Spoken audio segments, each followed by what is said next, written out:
how is it that being feminine is confused with being soft, and that softness is still confused with weakness? Why do we still feel the need to choose between being strong and quote unquote being feminine, or complying to what society labels as being feminine? And why in the world, in a world that desperately needs empathy, emotional intelligence, and care, do those qualities still struggle to be taken seriously? These are questions that I've been sitting with for quite a long time, and today they feel more relevant than ever. What I'm going to talk about today is particularly close to my heart for reasons that I'll explain later, but honestly, I think it's a conversation that we need now in this day and age. So welcome to this 4th episode of a series on becoming everything. Welcome to The Bold Beginner, the space where you get to feel seen and heard, and where you're reminded that starting over is not a failure. This is your space to breathe, to mess up, to try again, and to take it slow. And to remember that you're allowed to reinvent yourself as many times as you need. And if you're ready to take back control of your life, you're in the right place. Before I get into it, I would like to ask you something. If you enjoy this podcast, if it resonates with you, please make sure to follow, subscribe, leave a comment, give 5 stars, wherever you're listening, whether it's YouTube, Spotify, Apple Podcasts, Good Pods, all the good stuff. Your support genuinely means so much, and especially in these early days of the journey. So thank you so much for being here, truly.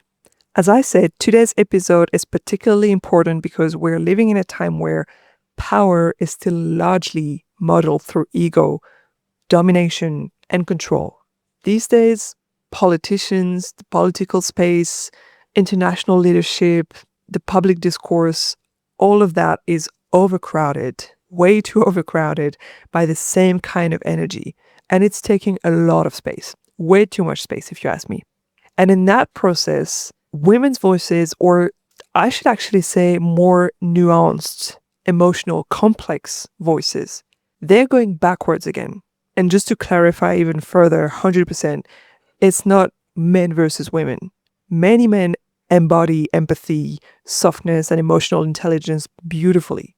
And some women, on the other hand, lead through fear or rigidity. So I'm not talking about gender here. I'm talking more of energy.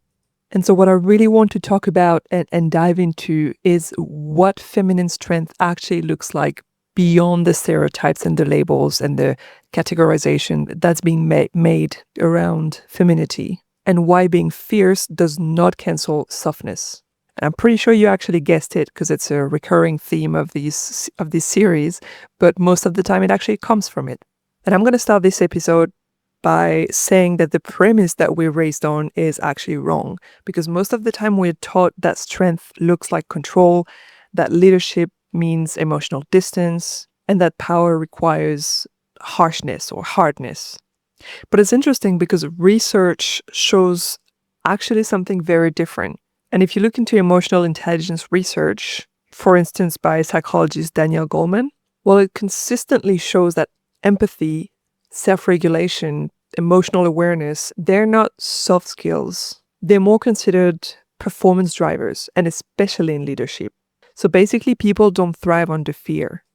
They thrive under psychological safety. And I guess that's where things start to get complicated, because all these qualities that I've just mentioned, empathy, emotional intelligence, that are often qualified as like skills or leadership qualities, well, for women, they're rarely just skills. They're oftentimes expectations. And that's where the conversation shifts a little bit, because if softness is praised in theory, well, oftentimes it's punished in practice. And when strength is admired, it's oftentimes when it looks a certain way.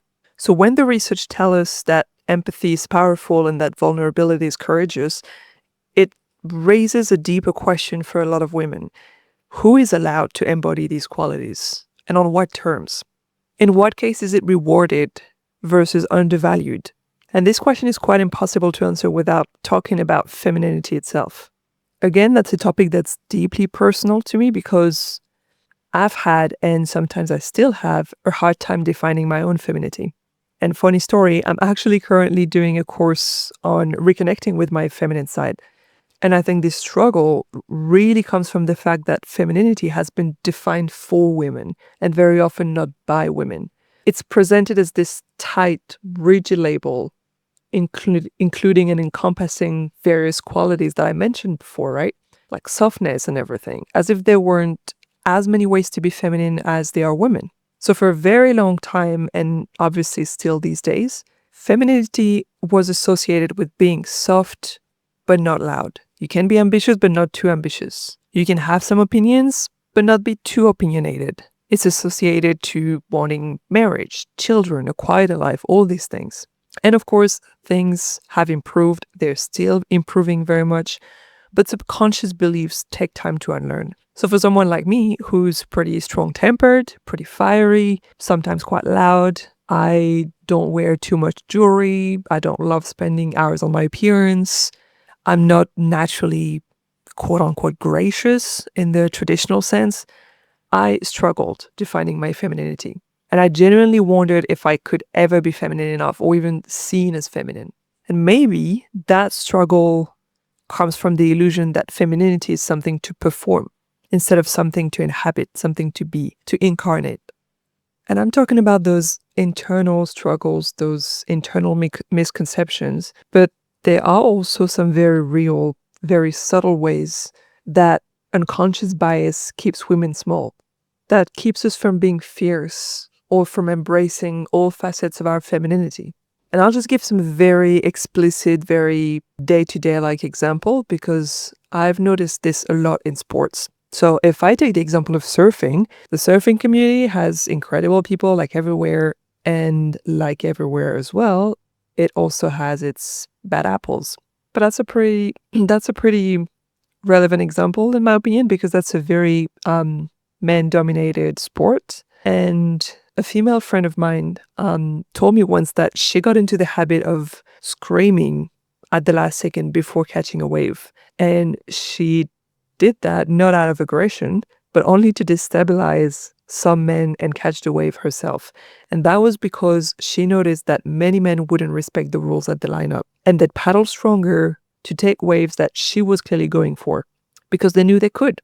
And that's what unconscious bias looks like in action. When some men assume that women won't be as strong, that they won't stand up for themselves, and where women, my friend in this precise example, have to stand their ground and be allowed to take the space that they're entitled to take. And obviously, it's not always as loud as this example. It's often subtle. And most times, unfortunately, it shapes who feels allowed to take space. And I want to make things clear that the message that I want to pass is really nuanced because the truth is that you don't have to be soft to be feminine.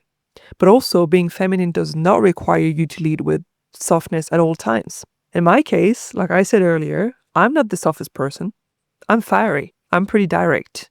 I'm strong-willed. And that doesn't make me any less feminine. So the real point that I want to make here is not choosing softness over strength or strength over softness, but it's refusing the idea that femininity must look one specific way.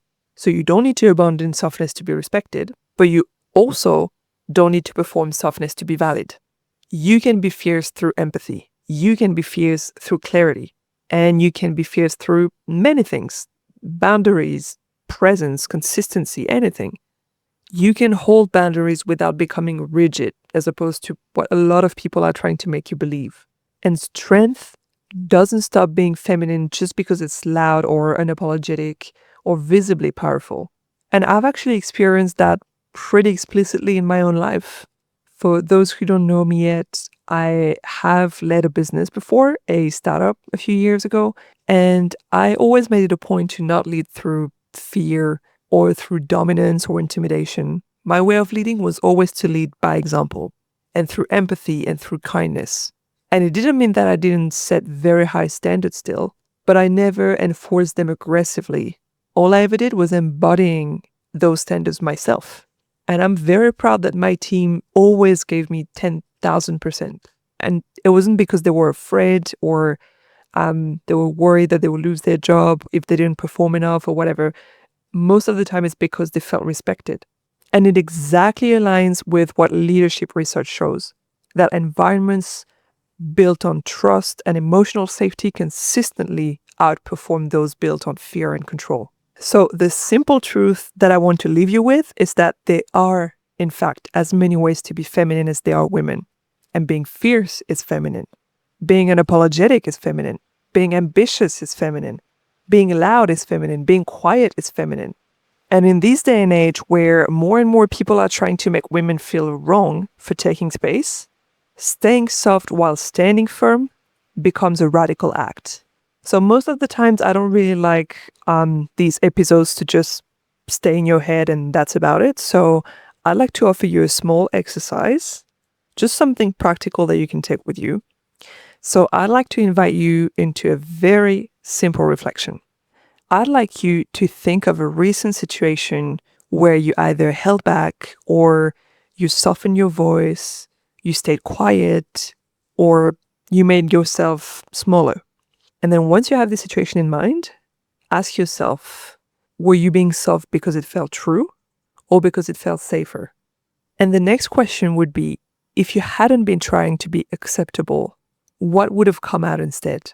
And this exercise is something that will take you literally just a couple of minutes, and it's really good to do it every time that you feel like you were not taking the space that you deserved or that you wanted to take. Because neither softness nor fierceness is the goal, but choice is the goal.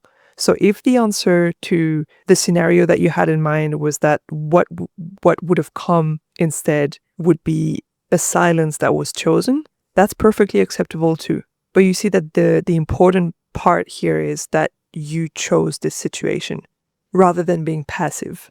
Thank you for listening to this 4th episode, and I hope that throughout these episodes you are allowing yourself more and more to let all your facets coexist. And I do hope that it became very clear for you that you don't need to choose between being feminine and being fierce, because you're already both.